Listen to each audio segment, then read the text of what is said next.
ನೋಡಿ, ಈ ಬ್ಲಾಸ್ಟ್ ನ ಹಿಂದೆ ಅಥವಾ ಈ ಘಟನೆಯ ಹಿಂದೆ ನಾನಾ ರೀತಿಯ ಅನುಮಾನಗಳು ಮೂಡ್ತಾ ಇರೋದಂತೂ ಸತ್ಯ. ಅರಮನೆಯನ್ನ ಟಾರ್ಗೆಟ್ ಮಾಡುವಂತಹ ಕೆಲಸ ಆಗಿತ್ತಾ, ಹೊಂಚು ಹಾಕಿ ಈ ರೀತಿಯ ಕೆಲಸಗಳನ್ನ ಮಾಡಿದ್ನ ಈತ ಅನ್ನುವಂತಹ ಪ್ರಶ್ನೆ ಇದೆ. ಹಲವು ರೀತಿಯ ಅನುಮಾನಗಳು ಕೂಡ ಕಾಡ್ತಾ ಇದೆ. ಏನೇನು ಅನುಮಾನಗಳು? ಅನುಮಾನ ನಂಬರ್ 1, ಮೈಸೂರು ಸ್ಫೋಟಕ್ಕೆ ದೆಹಲಿ ಸ್ಫೋಟದ ಲಿಂಕ್ ಇದೆಯಾ ಅನ್ನುವಂಥದ್ದು. ದೆಹಲಿಯಲ್ಲಿ ಯಾವ ರೀತಿ ಸ್ಫೋಟ ಆಯಿತು ಅನ್ನೋದು ತಮಗೆಲ್ಲರಿಗೂ ಗೊತ್ತಿರುವಂತಹ ವಿಷಯವೇ. ಆ ರೀತಿಯ ಲಿಂಕ್ ಮೈಸೂರು ಸ್ಫೋಟಕ್ಕೆ ಇದೆಯಾ ಗೊತ್ತಾಗಲ್ಲ. ಇವ್ರ ನೆಟ್ವರ್ಕ್ ಎಲ್ಲೆಲ್ಲಿ ಯಾವ್ಯಾವ ರೀತಿ ಕೆಲಸ ಮಾಡುತ್ತೆ ಅಂತ ಮೊನ್ನೆಯೂ ಕೂಡ ಅದೇ ರೀತಿ ದಿಗ್ಭ್ರಾಂತರಾಗಿದ್ದನ್ನ ನಾವು ನೋಡಿದ್ವಿ. ಅಲ್ಫಲಾ ಯೂನಿವರ್ಸಿಟಿ, ಅಲ್ಲಿ ಎಲ್ಲ ಡಬಲ್ ಡಿಗ್ರಿ ಮೆಡಿಕಲ್ ಕೋರ್ಸ್ ಅನ್ನ ಮಾಡಿದಂಥವ್ರು ಇವರೆಲ್ಲ. ಆದ್ರೆ ಲಿಂಕ್ ಹೆಂಗಿತ್ತು ನೋಡಿದ್ರಲ್ಲ. MBBS, FRCS, MD ಏನೇನು ಓದಿದವ್ರು ಇವರೆಲ್ಲ. ಆದ್ರೆ ಇವ್ರ ನೆಟ್ವರ್ಕ್ ಒಬ್ಬರಿಗಿಂತ ಒಬ್ರು ಜೋರು, ಒಬ್ಬರಿಂದ ಒಬ್ಬರದ್ದು ಚೈನ್ ಲಿಂಕ್. ಇವರ ಉದ್ದೇಶ ಬ್ಲಾಸ್ಟ್ ಮಾಡೋದು, ಅಮಾಯಕರ ಜೀವ ತಗೊಳ್ಳೋದು. ಹಂಗೆ ಇಲ್ಲಿಯೂ ಕೂಡ ಆ ರೀತಿಯ ಲಿಂಕ್ ಇದ್ರೆ ಆಶ್ಚರ್ಯ ಪಡಬೇಕಾಗಿಲ್ಲ. ಸೊ ಆ ಲಿಂಕ್ ಇರಬಹುದಾ ಅನ್ನುವಂತ ಅನುಮಾನ ಈಗ ಕಾಡ್ತಾ ಇದೆ. ಇದು ನಂಬರ್ 1. ಇನ್ನು ಅನುಮಾನ ನಂಬರ್ 2, ಸಲೀಂ ಮೈಸೂರಿಗೆ ಬಂದಿದ್ದು 1 ತಿಂಗಳ ಹಿಂದೆ. 1 ತಿಂಗಳ ಹಿಂದೆನೆ ಈ ಸಲೀಂ ಮೈಸೂರಿಗೆ ಬಂದಿದ್ದ. ಅಷ್ಟು ದಿನ ಮೈಸೂರು ಲಾಡ್ಜಲ್ಲೇ ಈತ ವಾಸ ಇದ್ದ. 1 ತಿಂಗಳ ಹಿಂದೆ ಈತ ಮೈಸೂರಿಗೆ ಬಂದ. 1 ತಿಂಗಳಿಂದ ಲಾಡ್ಜಲ್ಲೇ ವಾಸವಿದ್ದಾನೆ. ಲಾಡ್ಜ್ ಅಲ್ಲಿ ತಿಂಗಳಾನುಗಟ್ಟಲೆ ಇರೋದಕ್ಕೆ ಇವನಿಗೆ ದುಡ್ಡು ಎಲ್ಲಿಂದ ಬರುತ್ತೆ? ಕಾಡುವಂತ ಪ್ರಶ್ನೆ ಇದು. ಲಾಡ್ಜ್ ಅಲ್ಲಿ ಉಳಿಯುವಷ್ಟು ಹಣ ಸಲೀಂ ಬಳಿ ಬಂತ? ಅಷ್ಟು ದುಡ್ಡು ಈತನ ಹತ್ರ ಇತ್ತ? ಈತ ಅರಮನೆ ಮುಂದೆ ಬಲೂನ್ ಮಾರೋದಕ್ಕೆ ಬಂದವನು. ಬಲೂನ್ ಮಾರುವಂತವನು ಲಾಡ್ಜ್ ಅಲ್ಲಿ ತಿಂಗಳಾನುಗಟ್ಟಲೆ ವಾಸ ಇರೋದಕ್ಕೆ ದುಡ್ಡು ಎಲ್ಲಿಂದ ಬಂತು?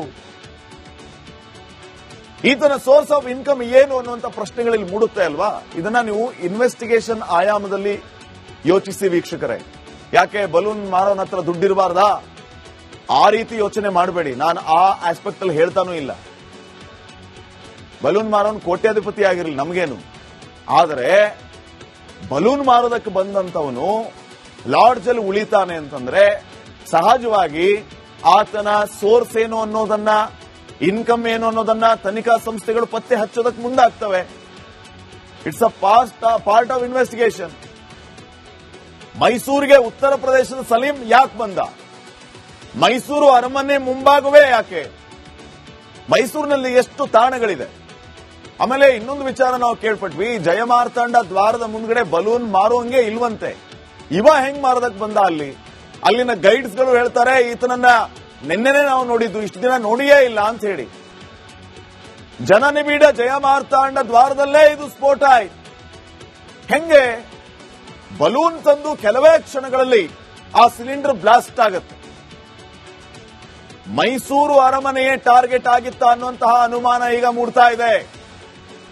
ಈತ ಟಾರ್ಗೆಟ್ ಮಾಡ್ಕೊಂಡು ಬಂದ, ತಾನೇ ಸತ್ತೋದ, ಆತ ಎಡವಟ್ಟು ಮಾಡಿಕೊಂಡ, ಅಥವಾ ಆತನ ಷಡ್ಯಂತ್ರ ಪ್ಲಾನ್ ಬೇರೆ ತರ ಇತ್ತ? ಇವೆಲ್ಲವೂ ಕೂಡ ಈಗ ಅನುಮಾನಗಳಾಗಿದೆ. ಅರಮನೆ ಹತ್ರ ಅನುಮತಿ ಇಲ್ಲದೆ ಇದ್ರೂ ಕೂಡ ಈತ ಮಾರಾಟ ಮಾಡೋದಕ್ಕೆ ಬಂದ. ಆಯ್ತು, ಈಗ ಇನ್ನೂ ಒಂದು ನಮ್ಮನ್ನ ಕಾಡುವ ಅನುಮಾನ ಏನಂತಂದ್ರೆ, ಅರಮನೆ ಮುಂಭಾಗದಲ್ಲಿ ಬಲೂನ್ ಮಾರಾಟ ಮಾಡೋದಕ್ಕೆ ಅನುಮತಿ ಇಲ್ಲ. ಆತ ಕದ್ದು ಮುಚ್ಚಿ ಅಂತೂ ಮಾರಾಟ ಮಾಡ್ತಾ ಇದ್ದಿಲ್ಲ. ಕುಲ್ಲಂ ಕುಲ್ಲ ಎಲ್ಲರ ಮುಂದೆ ಹಾಡು ಹಗಲೇ ಮಾರಾಟ ಮಾಡುವಾಗ ಆತನನ್ನು ಯಾಕೆ ಯಾರು ಹೋಗಿ ಪ್ರಶ್ನೆ ಮಾಡಲಿಲ್ಲ? ಇಲ್ಲಿ ಬಲೂನ್ ಮಾರೋದಕ್ಕೆ ಅನುಮತಿ ಇಲ್ಲಪ್ಪ, ನೀನೇನಕ್ಕೆ ಬಂದೆ ಇಲ್ಲಿ ಅಂತ ಆತನನ್ನ ಆಗಿಂದಾಗ್ಲೇ ಕಳಿಸಬೇಕಾಗಿತ್ತು. ಯಾಕೆ ಪೊಲೀಸರು ಆ ಸಂದರ್ಭದಲ್ಲಿ ಆ ಕೆಲಸ ಮಾಡಲಿಲ್ಲ? ಅನುಮತಿ ಇಲ್ಲ, ಒಪ್ಕೋತೀವಿ. ಆತ ಮಾರಾಟ ಮಾಡೋದಕ್ಕೆ ಬಂದ, ಅದನ್ನು ಒಪ್ಕೋತೀವಿ. ಅಟ್ ದ ಸೇಮ್ ಟೈಮ್ ಅಲ್ಲೇ ಓಡಾಡ್ತಿರುವಂತ ಪೊಲೀಸರು ಅದನ್ನ ಅಬ್ಸರ್ವ್ ಮಾಡಿ, ನೀನಿಲ್ಲಿ ಬಲೂನ್ ಮಾರೋದಕ್ಕೆ ಪರ್ಮಿಷನ್ ಇಲ್ಲ, ಇಲ್ಲಿಂದ ಹೋಗುವಂತ ಯಾಕೆ ಕಳಿಸ್ಲಿಲ್ಲ ಅವನ್ನ? ಏನ್ ಮಾಡ್ತಾ ಇದ್ರು ಪೊಲೀಸರು? ಅನುಮತಿ ಇಲ್ಲದ ಜಾಗದಲ್ಲಿ ಬಲೂನ್ ಮಾರ್ತಾ ಇದ್ದಾನೆ ಅಂತಂದ್ರೆ ಆತನನ್ನು ಕಳಿಸಬೇಕಾಗಿತ್ತು. ಇವ್ರೇನ್ ಮಾಡ್ತಾ ಇದ್ರು? ಇದು ಕೂಡ ಪ್ರಶ್ನೆ ಆಗುತ್ತೆ. ಈಗ ಅನುಮತಿ ಇಲ್ಲ, ಅದು ಇಲ್ಲ, ಇದು ಇಲ್ಲ ಅಂತ ಕತೆ ಹೇಳಿದ್ರೆ, ಅನುಮತಿ ಇಲ್ಲ ಅಂದ್ರೆ ಕಳಿಸಬೇಕಾಗಿತ್ತು. ಏನ್ ಮಾಡ್ತಾ ಇದ್ರಿ ನೀವು? ಪೊಲೀಸರ ಕೆಲಸ ಏನು? ಮೈಸೂರು ಅರಮನೆಯ ಎಲ್ಲೆಲ್ಲಿ ದ್ವಾರಗಳಿದೆಯೋ, ಎಲ್ಲೆಲ್ಲಿ ಗೇಟ್ಗಳಿದೆಯೋ ಅಲ್ಲಿ ಎಲ್ಲಾ ಕಡೆ ಚೆಕ್ ಪೋಸ್ಟ್ಗಳಿದೆ. ಪೊಲೀಸರು 24 ಗಂಟೆನೂ ಇರ್ತಾರೆ. ಅವ್ರಿಗೆ ಗೊತ್ತಿರಲ್ವಾ ಇಲ್ಲಿ ಅನುಮತಿ ಇರುತ್ತೆ ಅನುಮತಿ ಇರಲ್ಲ ಅಂತ? ಅಲ್ಲಿ ಅನುಮತಿ ಇಲ್ಲ ಅಂತಂದ್ರೆ ಮುಲಾಜಿಲ್ದಂಗೆ ಆತನನ್ನ ಕಳಿಸ್ಬೇಕಾಗಿತ್ತು. ಬ್ಲಾಸ್ಟ್ ಆಗೋವರೆಗೂ ಇನ್ನು ಕಾದುಕೊಂಡು ಕೂರ್ತಿದ್ರ? ಇವೆಲ್ಲವೂ ಕೂಡ ಕಾಡುವಂತ ಪ್ರಶ್ನೆ ಅಲ್ವಾ?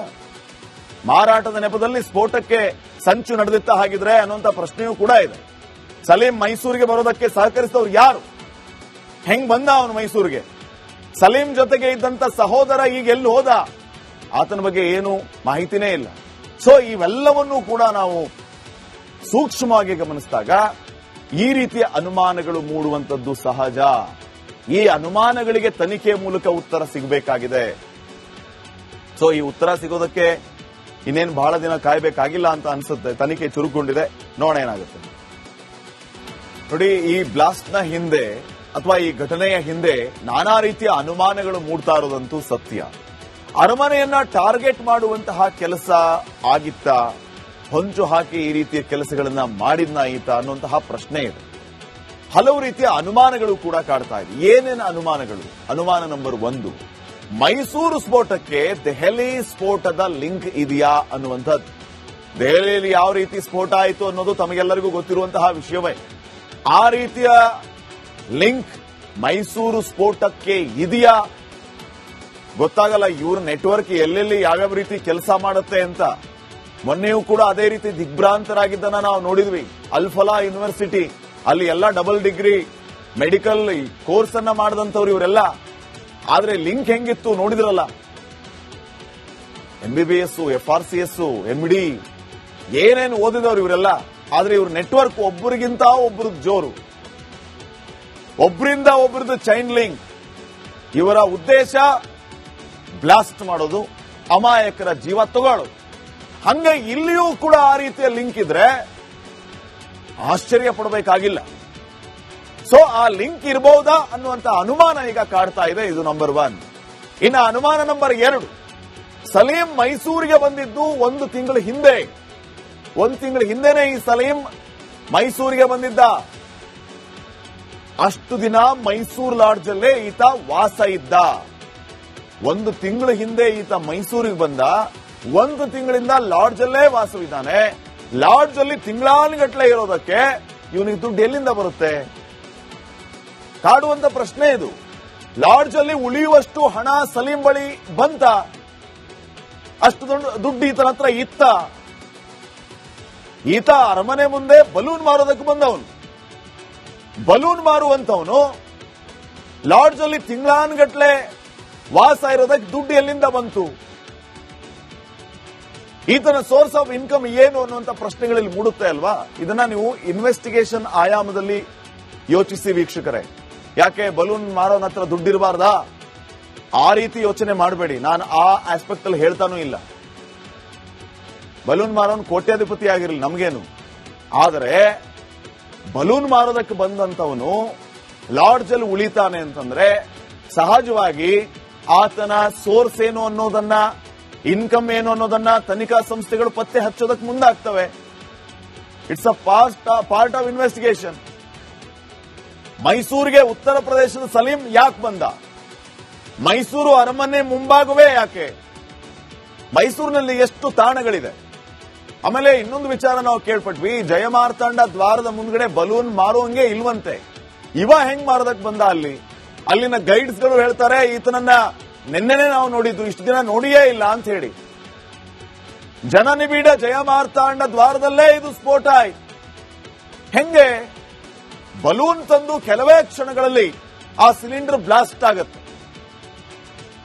ಮೈಸೂರು ಅರಮನೆಯೇ ಟಾರ್ಗೆಟ್ ಆಗಿತ್ತ ಅನ್ನುವಂತಹ ಅನುಮಾನ ಈಗ ಮೂಡ್ತಾ ಇದೆ. ಈತ ಟಾರ್ಗೆಟ್ ಮಾಡ್ಕೊಂಡು ಬಂದ, ತಾನೇ ಸತ್ತೋದ, ಆತ ಎಡವಟ್ಟು ಮಾಡಿಕೊಂಡ ಅಥವಾ ಆತನ ಷಡ್ಯಂತ್ರ ಪ್ಲಾನ್ ಬೇರೆ ತರ ಇತ್ತ? ಇವೆಲ್ಲವೂ ಕೂಡ ಈಗ ಅನುಮಾನಗಳಾಗಿದೆ. ಅರಮನೆ ಹತ್ರ ಅನುಮತಿ ಇಲ್ಲದೆ ಇದ್ರೂ ಕೂಡ ಈತ ಮಾರಾಟ ಮಾಡೋದಕ್ಕೆ ಬಂದ. ಆಯ್ತು, ಈಗ ಇನ್ನೂ ಒಂದು ನಮ್ಮನ್ನ ಕಾಡುವ ಅನುಮಾನ ಏನಂತಂದ್ರೆ, ಅರಮನೆ ಮುಂಭಾಗದಲ್ಲಿ ಬಲೂನ್ ಮಾರಾಟ ಮಾಡೋದಕ್ಕೆ ಅನುಮತಿ ಇಲ್ಲ. ಆತ ಕದ್ದು ಮುಚ್ಚಿ ಅಂತೂ ಮಾರಾಟ ಮಾಡ್ತಾ ಇದ್ದಿಲ್ಲ. ಕುಲ್ಲಂ ಕುಲ್ಲ ಎಲ್ಲರ ಮುಂದೆ ಹಾಡು ಹಗಲೇ ಮಾರಾಟ ಮಾಡುವಾಗ ಆತನನ್ನು ಯಾಕೆ ಯಾರು ಹೋಗಿ ಪ್ರಶ್ನೆ ಮಾಡಲಿಲ್ಲ? ಇಲ್ಲಿ ಬಲೂನ್ ಮಾರೋದಕ್ಕೆ ಅನುಮತಿ ಇಲ್ಲಪ್ಪ, ನೀನೇನಕ್ಕೆ ಬಂದೆ ಇಲ್ಲಿ ಅಂತ ಆತನನ್ನ ಆಗಿಂದಾಗ್ಲೇ ಕಳಿಸ್ಬೇಕಾಗಿತ್ತು. ಯಾಕೆ ಪೊಲೀಸರು ಆ ಸಂದರ್ಭದಲ್ಲಿ ಆ ಕೆಲಸ ಮಾಡಲಿಲ್ಲ? ಅನುಮತಿ ಇಲ್ಲ ಒಪ್ಕೋತೀವಿ, ಆತ ಮಾರಾಟ ಮಾಡೋದಕ್ಕೆ ಬಂದ ಅದನ್ನು ಒಪ್ಕೋತೀವಿ. ಅಟ್ ದ ಸೇಮ್ ಟೈಮ್ ಅಲ್ಲೇ ಓಡಾಡ್ತಿರುವಂತ ಪೊಲೀಸರು ಅದನ್ನ ಅಬ್ಸರ್ವ್ ಮಾಡಿ ನೀನಿಲ್ಲಿ ಬಲೂನ್ ಮಾರೋದಕ್ಕೆ ಪರ್ಮಿಷನ್ ಇಲ್ಲ, ಇಲ್ಲಿಂದ ಹೋಗುವಂತ ಯಾಕೆ ಕಳಿಸ್ಲಿಲ್ಲ? ಅವನ್ನ ಏನ್ ಮಾಡ್ತಾ ಇದ್ರು ಪೊಲೀಸರು? ಅನುಮತಿ ಇಲ್ಲದ ಜಾಗದಲ್ಲಿ ಬಲೂನ್ ಮಾರ್ತಾ ಇದ್ದಾನೆ ಅಂತಂದ್ರೆ ಆತನನ್ನು ಕಳಿಸಬೇಕಾಗಿತ್ತು. ಇವ್ರೇನ್ ಮಾಡ್ತಾ ಇದ್ರು? ಇದು ಕೂಡ ಪ್ರಶ್ನೆ ಆಗುತ್ತೆ.